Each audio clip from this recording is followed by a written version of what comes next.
நம்முடைய சிற்றாலையை பாதுகாவலராகவும் ஆரோக்கியவர்களாகவும் நினைவுறுகின்றது. புனிதரை போல நம்பிக்கையிலும் விசுவாசத்திலும் சிறந்து விளங்கக்கூடியவர்களாக இந்த செய்தி சொல்வது போல நாம் முயற்சியோடு ஆண்டவரை நம்பக்கூடிய மக்களாக வாழ்வதற்கு தேவையான ஆசீர்வாதங்களை இந்த திருப்பலி வழியாக அனைத்து இறை மக்களுக்கும், குறிப்பாக இந்த யூடியூப் சேனல் வழியாக பார்க்கக்கூடிய எல்லா இறை மக்களுக்கும் இறைவன் தர வேண்டும் என்று சிறப்பாக இந்த வழியிலே முழுமையாக மன்றாடுவோம். தகுதியான திருப்பலி கொண்டாடுவதற்கு தடையாக இருக்கக்கூடிய குற்றங்களுக்காக குறைகளுக்காக வருந்துவோம். எல்லா மனிதர்களும்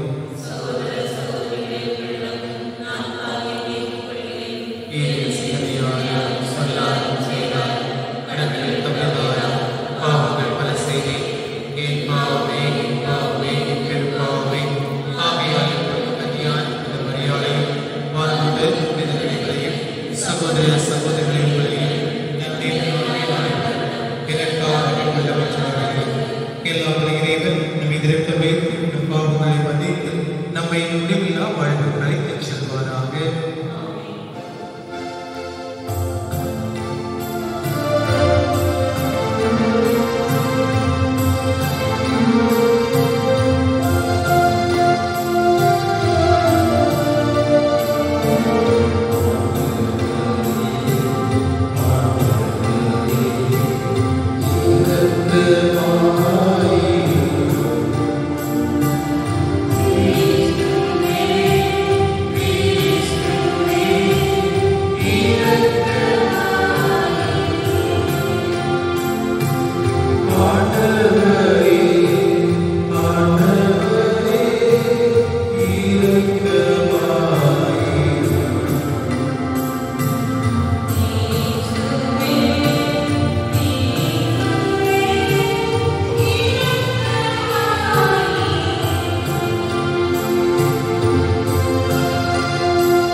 கனிவை பொழிவதால் நாங்கள் உண்மை அனைத்திலும் அனைத்திற்கும் மேலாக செய்து எல்லா வகை மனித எதிர்பார்ப்புகளையும் கடந்து வாக்குறுதிகளை பெற்றுக் கொள்ள தகுதியை பெறுவோமாக.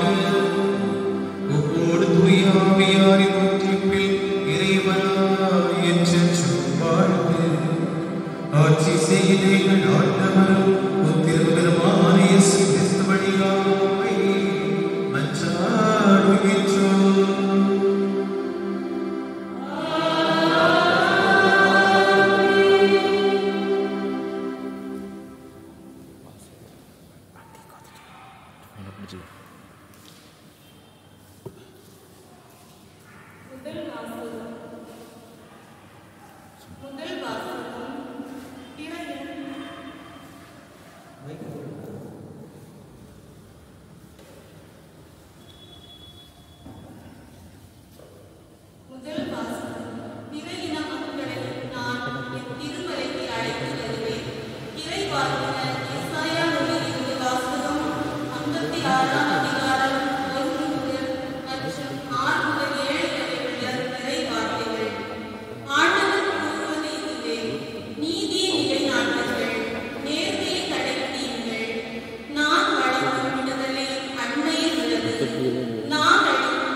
இரண்டாம் வாசகம்.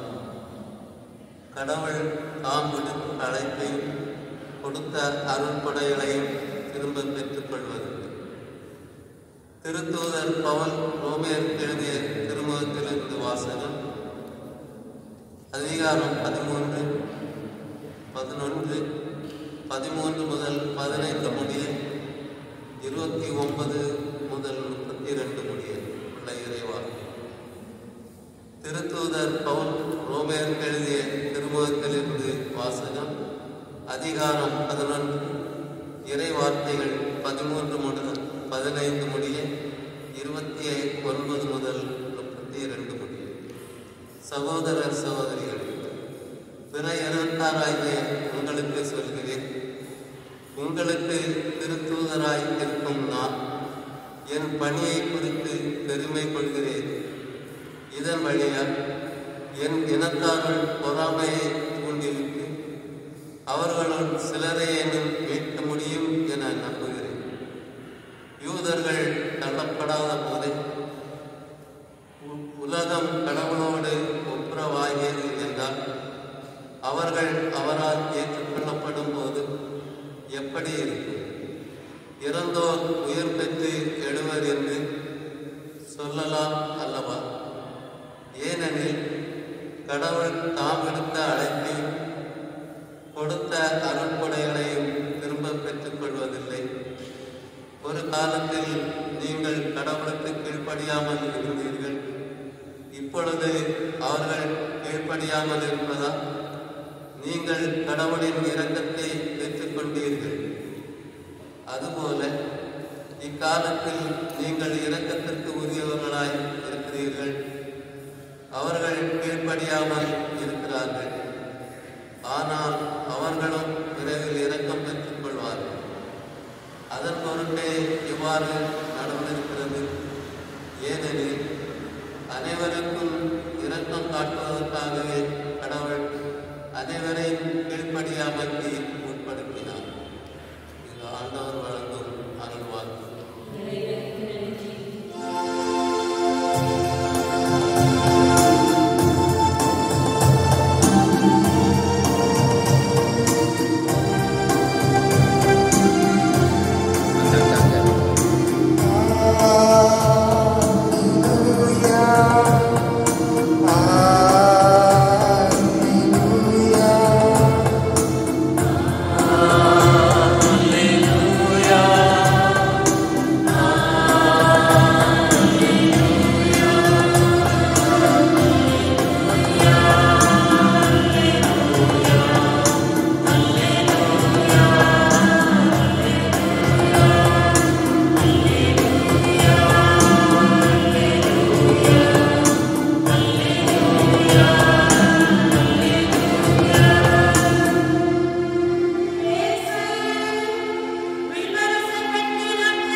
ஆண்டவர் உங்களோடு இருப்பாராக.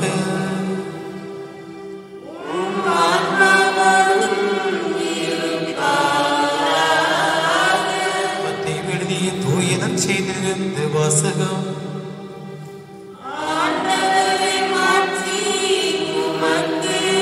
மத்தேயு நற்செய்தி அதிகாரம் 15 இறை வார்த்தைகள் 21 28 முடிய. மத்தேயு நற்செய்தி அதிகாரம் 15 இறை வார்த்தைகள் 21 28 முடிய. அக்காலத்தில் இயேசு தீர், சீதோன் ஆகிய பகுதிகளை நோக்கி சென்றார். அவற்றின் எல்லை பகுதியில் வாழ்ந்து வந்த கனானியா பெண் ஒருவர் அவரிடம் வந்து, ஐயா, தாவீதின் மகனே, எனக்கு இறங்கும், என் மகள் பேய்பிடித்து கொடுமைக்குள்ளாகி இருக்கிறாள் என்று கதறினார்.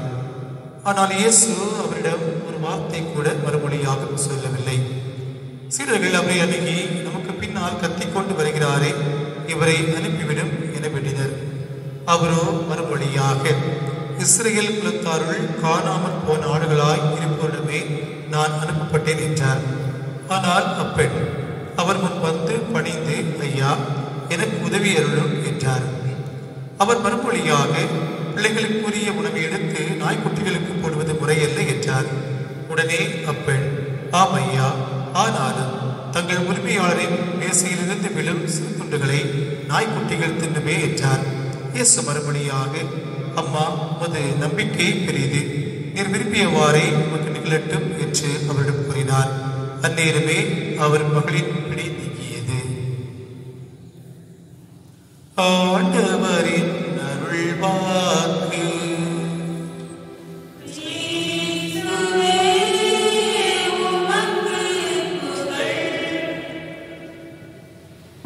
கிறிஸ்துவில் அன்புக்குரிய சகோதரர்களே, சகோதரிகளே, புதுக்காலத்தினுடைய 20ஆம் நேர வழிபாடை சிறப்பாக இந்த நாளிலே நாம் கொண்டாடி கொண்டிருக்கின்றோம்.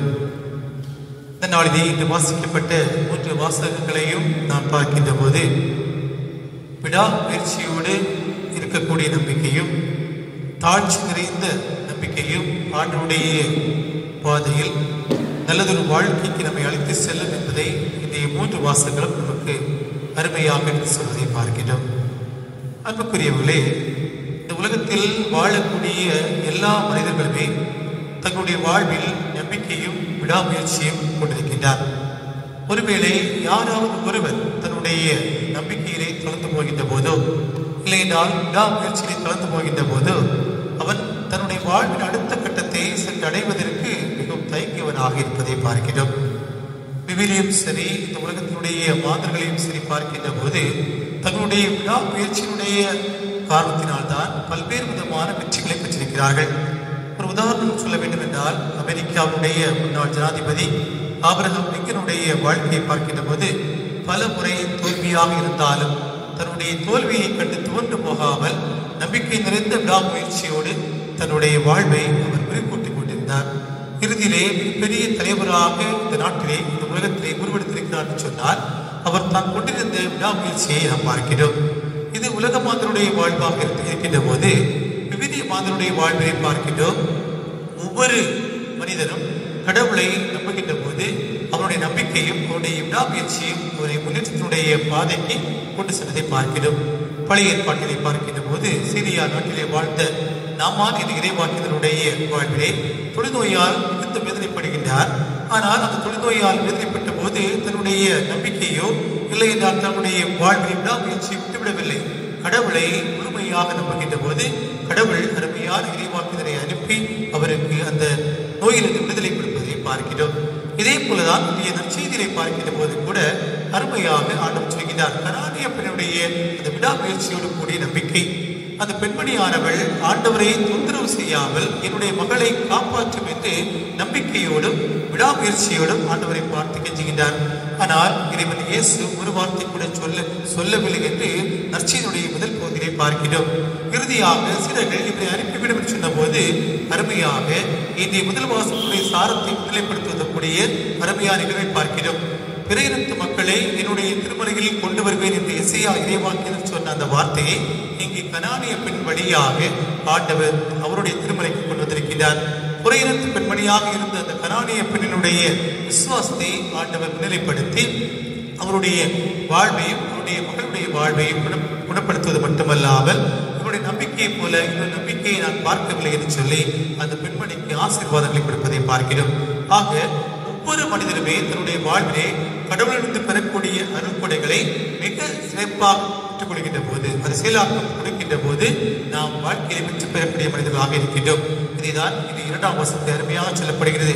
கடவுள் தான் கொடுத்த அருள்கொடைகளை ஒருபோதுமே திரும்ப பெறுவதில்லை.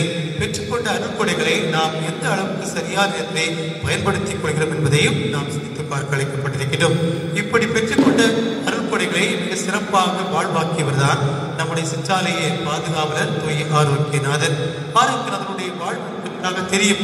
அவருடைய பிறப்பிலே ஒருவேளை அவர் 1358ஆம் ஆண்டு பிறந்திருக்கலாம் என்ற ஒரு சில குறிப்புகள், ஒருவேளை 1895ஆம் ஆண்டு பிறந்திருக்கலாம் என்ற ஒரு சில குறிப்புகள் இருந்தாலும் அவருடைய பிறப்பு ஒரு அசாத்தியமான ஒரு பிறப்பாக இருப்பதை பார்க்கிறோம். பிறக்கின்ற போதே ஆண்டவரால் தன்னுடைய உடலிலே சிவப்பு நிறத்திலே சிலுவை அடையாளம் வரையப்பட்ட ஒரு மனிதராக பிறக்கின்றார். இந்த அந்த சிலுவை அடையாளத்தை பார்க்கின்ற போதே கடவுள் இவருக்கு அருமையான அருள்கொடைகளையும் வரங்களை பொழித்திருக்கிறார் என்பதை அந்த மக்கள் உணர்ந்து கொள்ளக்கூடிய சூழ்நிலையை பார்க்கிறோம். தன்னுடைய 20வது வயதிற்குள்ளே தன்னுடைய பெற்றோரை இழந்தாலும் தன்னுடைய பெற்றோர் அவரை அந்த நகரினுடைய ஆளுநராக மாற்றுவதற்காக மாற்றி அவரை உயர்ந்த பதவியை கொண்டு வருகின்றார்கள். ஆனால் பெற்றோருடைய இறப்பிற்கு பிறகு இது அனைத்தும் வீணுக்கு சொல்லி தன்னுடைய சொத்துக்களை எல்லாம் ஏழைகளுக்கு கொடுத்தவராக இறைவனுடைய வாழ்ந்த நாட்டிற்கு செல்லக்கூடிய மனிதராக, அதில் குறிப்பாக இத்தாலி நாட்டிற்கு செல்லக்கூடிய மனிதராக செல்கிறார். அங்கே அவர் போகின்ற போது மிகப்பெரிய காலரா நோயினால் மக்கள் கஷ்டப்படுகின்ற போது அந்த மக்களை குணப்படுத்தக்கூடிய, குறிப்பாக அவர்களுக்கு பணி செய்யக்கூடிய மனிதராக மாறுகின்றார். இந்த பணியினாலும் அவருடைய வாழ்வில் கூட அந்த நோய் சுற்றுகிறது. ஆனால் அதிசய பாருங்கள், யாரால் உதவி செய்ய முடியாமல் இருந்தக்கூடிய ஆரோக்கியநாதருக்கு ஏதோ ஒரு மனிதர் ஆண்டவருடைய தூதர் போல ஒருத்தை குணப்படுத்தக்கூடியதையும், குணம் பெற்ற மனிதர் மீண்டுமாக தன்னுடைய சொந்த ஊருக்கு வருகின்ற போது ஒற்ற நாள் கருதி அவருடைய மாமனாரை அவரை சிறையில் அடைக்கின்றார். 5 ஆண்டுகள் சிறையிலே இருந்து தன்னுடைய உயிரை நீக்கக்கூடிய ஆரோக்கியனுடைய உடலை பார்க்கின்ற போது அங்கே சிலுவை அடையாளம் வரைந்த அருமையான சின்னமானது இருக்கிறது. அப்பொழுதுதான் இந்த மக்கள் சொல்கிறார்கள், இவர் நம்முடைய பிள்ளை அல்லவா, இவர் நம்முடைய மகன் அல்லவா என்று சொல்லி ஆரோக்கியனுடைய உடலை சிறந்த முறையிலே அடக்கம் செய்வதை பார்க்கிறோம். அதன் பிறகு 1414ஆம் ஆண்டு ஏற்பட்ட அருமையான கான்ஸ்டாண்டியன் பொது சங்கத்திலே இந்த உலகத்திலே அனைத்து விதமான மக்கள் காலரா நோயினால் கஷ்டப்பட்டு இருந்து கொண்டிருந்தார்கள். அப்பொழுது சங்கமானது சொன்ன வார்த்தை, தூய ஆரோக்கியநாதரத்திலே வேண்டுவோம், அந்த ஆரோக்கியநாதர் அவர்களுக்கான நோயிலிருந்து விடுதலை கொடுப்பார் என்று சொல்லி காலரா நோயினால் பாதிக்கப்பட்ட மக்களை தூய ஆரோக்கியநாதருடைய வாழ்வினை ஒப்படைத்து ஜெபித்தார்கள். நிறைய மக்கள் குணமடைந்ததாக வரலாறு சொல்வதை பார்க்கிறோம். அதற்கு காரணம் தான் பெற்றுக்கொண்ட அடையாளங்களை வாழ்வாக்கினார். அந்த அடையாளங்களை ஆண்டவருடைய பாதத்திலே தாழ்ச்சி நிறைந்த உள்ளத்தோடும் நம்பிக்கை நிறைந்த உள்ளத்தோடும் விடாமுயற்சியோடும் அவரை பிடித்துக் கொண்டார். ஆக அவரை போல நாம் வாழ்வோம்.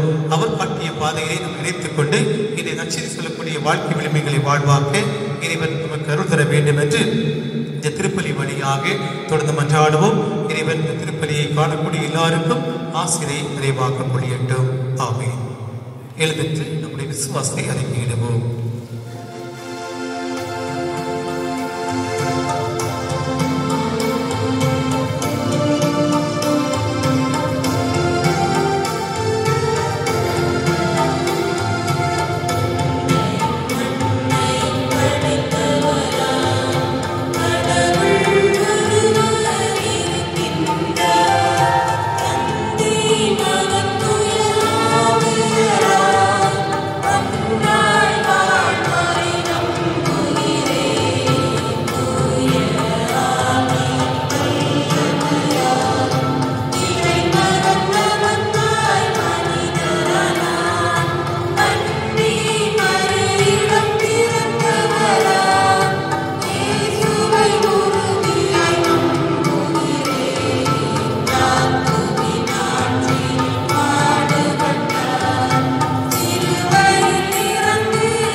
சகோதர சகோதரிகளே, ஆண்டவருடைய கல்வாரி வரியை நம்முடைய இல்லங்களிலிருந்து பார்த்து கொண்டிருக்கின்றோம்.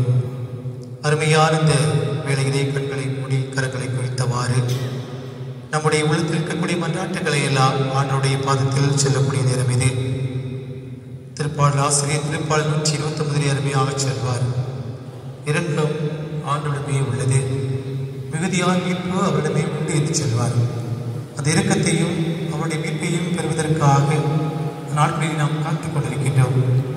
இந்த உலகம் பல்வேறு விதமான கொள்ளை நோயினாலும் பிரச்சனையாலும் பொருளாதார வீழ்ச்சியாலும் நாளுக்கு நாள் கஷ்டப்பட்டு கொண்டிருக்கின்றது.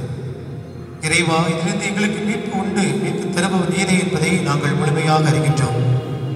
உம்முடைய பிரசனத்தோடு எங்களை வெளியிடத்தும் இந்த உலக வாழ்விலே ஏற்பட்டிருக்கக்கூடிய இந்த வைரஸ் நோயிலிருந்து எங்களை விடுவிக்க வேண்டும் என்று சிறப்பாக ஜெபிக்கின்றோம்.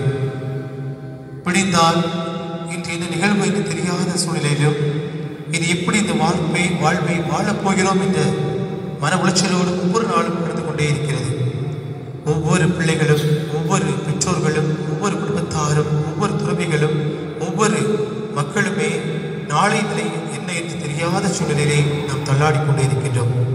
இந்த நாளிலே நீர் அருமையான நம்பிக்கையை கொண்டு விடாமுயற்சியோடு தாழ்ச்சி நின்ற உள்ளத்தோடு உம்மிடத்தில் வரக்கூடியவர்களை மீட்கின்றீர் என்பதை அருமையாக இன்றைய நற்செய்தி வாசகத்தின் வழியாக சொல்லியிருக்கிறீர். கரானி அப்பனுடைய அந்த விசுவாசம், நாய்களுக்கு போடக்கூடிய உணவை பிள்ளைகளுக்கு கொடுக்கலாமா என்று ஆண்டவர் இயேசு அவரை பார்த்து சொன்னபோது கூட அந்த நாய்கள் கூட மேசையில் விழக்கூடிய துண்டுகளை உண்ணுமே என்று சொல்லி தன்னுடைய நம்பிக்கையை ஆழப்படுத்தியது போல நாமும் அந்த ஆண்டவரை பார்த்து இன்னும் நம்பிக்கையை ஆழப்படுத்தக்கூடிய மக்களாக மாறுவோம். அந்த நம்பிக்கை நம்மை வாழ்வாக்கும்.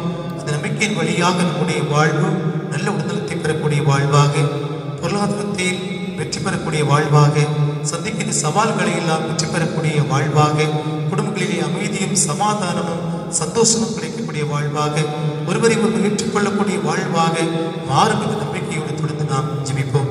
ஆண்டவரே, உங்களுடைய பாதங்களில் எங்களுடைய பங்கில் உள்ள ஒவ்வொரு குடும்பங்களையும், எங்களுடைய குடும்பத்தில் உள்ள ஒவ்வொரு உறுப்பினர்களையும் படைக்கின்றோம். நிறைய அவர்களை ஆசீர்வதியும், அவர்களுக்கு தேவையான வரங்களை கொடுத்து பாதுகாத்தல். குறிப்பாக வெளிநாடுகளிலும் வெளி ஊர்களிலும் இந்த நாளிலே வேலை செய்ய முடியாமல் கஷ்டப்படக்கூடிய ஒவ்வொருவரையும் இந்த கொரோனா வைரஸிலிருந்து முழுமையாக பாதுகாத்தலும். நீரே அவர்களை எல்லாம் நல்ல முறையிலே இந்த பகுதிக்கு கொண்டு வந்து சேர்க்கவும், தன்னுடைய குடும்பங்களோடு மகிழ்ச்சியோடு வாழ்வதற்கு தேவையான ஆசீர்வாதத்தை பெற்றுக்கொள்ள அருள் புரிய வேண்டும் என்று சிறப்பாக மன்றாடுகிறோம். அன்பிறைவா, நோக்கி எழுப்பிய மன்றாட்டுகள் அனைத்தும் எங்களுக்கு நிறைவாக கிடைக்க வேண்டும் என்று எங்கள் ஆண்டவராகிய இயேசு கிறிஸ்து வழியாக உம்மை நோக்கி மன்றாடுகின்றோம். ஆமென்.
சகோதரிகளே, என்னுடையதும் உங்களுடையதுமான திருப்பதியை எல்லாம் தந்தையாகிய இறைவனுக்கு இதுதாகும்படி மன்றாடுங்கள்.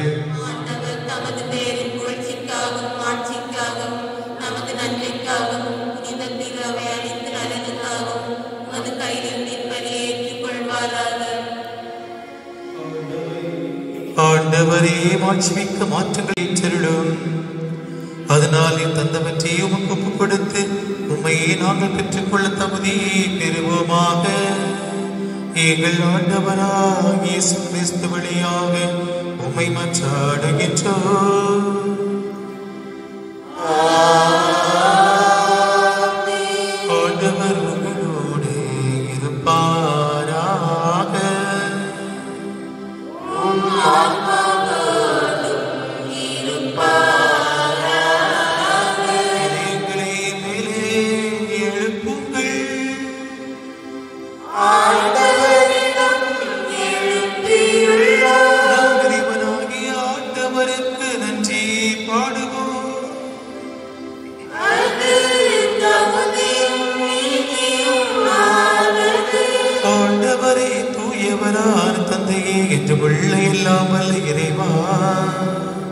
என்னாலும் இவ்விடத்தில் நாங்கள் உமக்கு நன்றி செலுத்துவதும் மெய்யாகவே தகுதியும் நீதியுமாகும் எங்கள் கடமையும் மீட்புக்குரிய செயலுமாகும். ஏனெனில் நீர் எங்களுக்கு மீட்பரை அனுப்பும் அளவுக்கு உலகின் மீது பரிவந்து கொண்டீர். அவர் பாவம் தவிர மற்றனைத்திலும் எங்களைப் போல் இருக்க திருமணம் கொண்டார். இவ்வாறு நீர் உம் திருமகனும் செலுத்திய அன்பை எங்கள் மீது செலுத்தி நாங்கள் கீழ்ப்படியாமையால் பாவம் செய்து இழந்த உம்முடைய கொடைகளை அவருடைய கீழ்ப்பிடுதலால் மீண்டும் பெற்றுக் கொண்டோம். ஆகவே ஆண்டவரே, வானதூதர்கள் புனிதர்கள் அனைவரோடும் நாங்களும் சேர்ந்து உமது பெருமையை பறைசாற்றி ஒரே குரலாய் பாடுவதாவது:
ஆண்டவரே, நீர் மெய்யாகவே தூயவர், தூய்மை அனைத்திற்கும் ஊற்று. ஆகவே உம்முடைய தூய ஆவியை பொழிந்து இக்காணிக்கைகளை ஈடுபடுத்த வேண்டும் என உம்மை தாழ்மையுடன் மன்றாடுகின்றோம். இவ்வாறு எங்கள் ஆண்டவர் இயேசு கிறிஸ்துவின் உடலும் இரத்தமுமாக எங்களுக்கு இவை மாறுவனவாக. அவர் பாடுபடவுடன் கனிந்து தம்மை கையளித்த போது அப்பத்தை எடுத்து உமக்கு நன்றி செலுத்தி அதை விட்டு தம் சிலருக்கு அளித்து அவர் கூறியதாவது: அனைவரும் இதிலிருந்து பெற்று உண்ணுங்கள், ஏனெனில் இது உங்களுக்காக கையளிக்கப்படும் என் உடல்.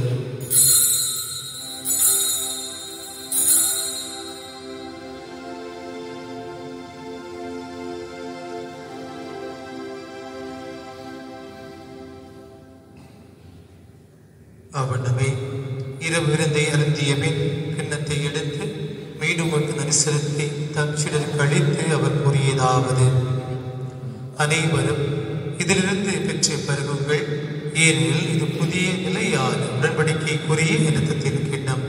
இது பாவ மன்னிப்புக்கென்று உங்களுக்காகவும் எல்லாருக்காகவும் சிந்தப்படும். இதை என் நினைவாக செய்யுங்கள்.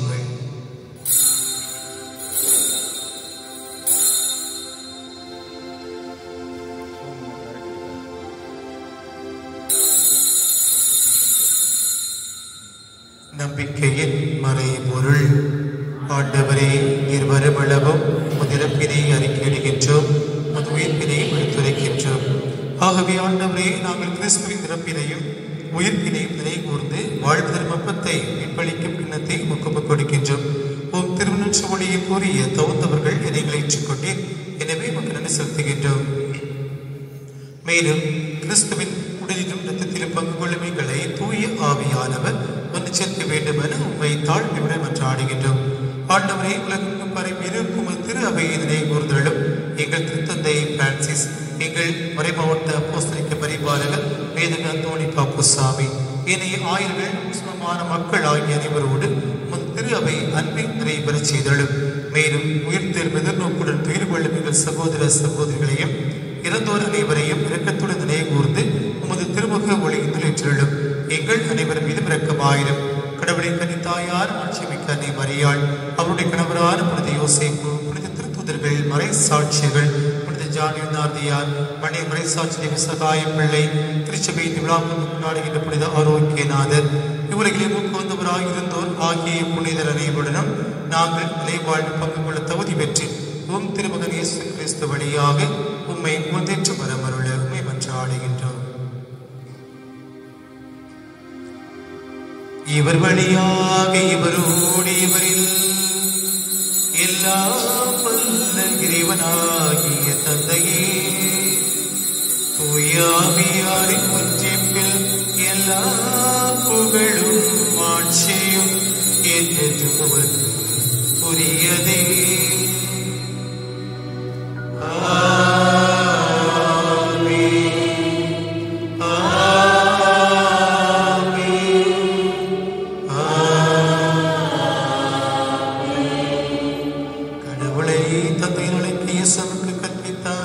எனவே நாம் துணிவுடன் சேர்ந்து மன்றாடுவோம்.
முதலிரக்கத்தின் உதவியால் நாங்கள் பாவத்திலிருந்து இப்போது விடுதலை பெற்று யாதொரு கலக்கமும் இன்றி நலமாயிருப்போமாக. நாங்கள் எதிர்நோக்கியிருக்கும் பேர்பத்திற்காகவும் மீட்பராகிய இயேசு கிறிஸ்துவின் வருகைக்காகவும் காத்திருக்கின்றோம்.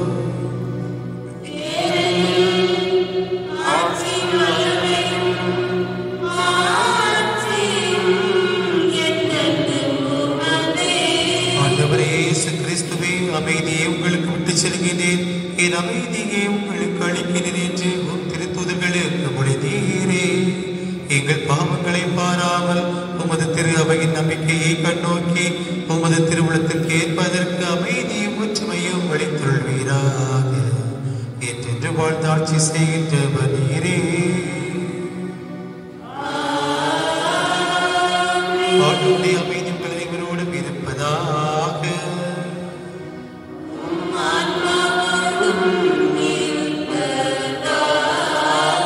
ஒருவருக்கொருவர் சமாதானத்தை அறிவித்து மகிழ்வோம்.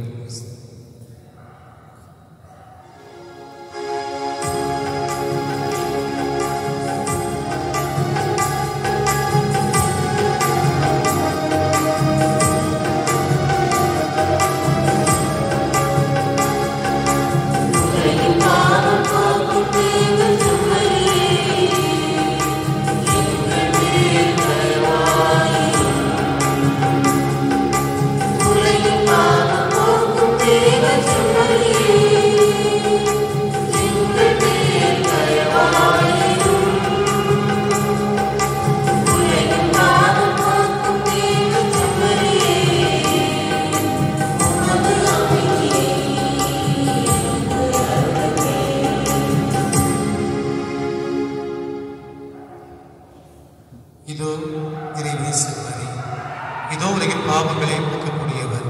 இந்த செம்மறியின் விருதுக்கு அழைக்கப்பட்டு நாம் அனைவருமே பெயர் பெற்று ஆண்டவரே தேவனிடத்தில் தகுதியற்றவர் வார்த்தை மக்கள் சொல்லியிடம் எனது ஆன்மா தந்தையும் கிறிஸ்துவின் திருவுடலும் தம்மை காத்து எல்லா வாழ்வுக்கு அழைத்துச் செல்வதாக.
ஆண்டவரே, இந்த அருளடையாளங்களால் கிறிஸ்துவுடன் ஒன்றித்திருந்த நாங்கள் உமது கனிவை பரிவுடன் வேண்டுகின்றோம். அதனால் நாங்கள் இவ்வுலகில் கிறிஸ்துவின் சாயலுக்கு ஒத்திருந்து விண்ணகத்தில் அவருடன் தோழமை கொள்ள தகுதி பெறுவோமாக. எங்கள் ஆண்டவராகிய இயேசு கிறிஸ்து வழியாக உம்மை மன்றாடுகின்றோம்.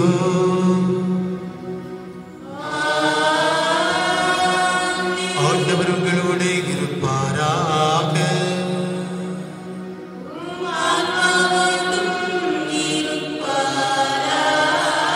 எல்லாம் வல்ல இறைவன் பிதா, சுதன், பரிசுத்த ஆவியானவர் நம் அனைவரையும் ஆசீர்வதிப்பாராக.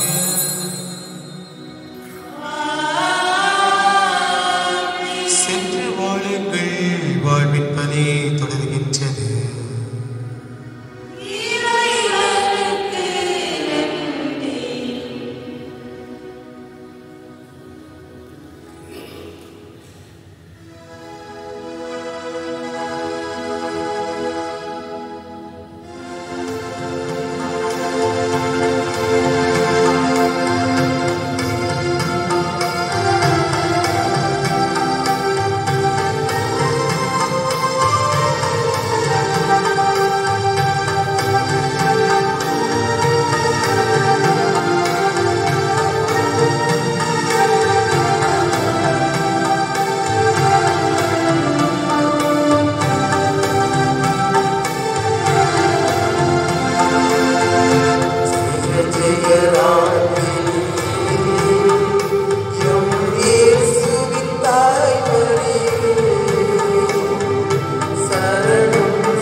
Yeah.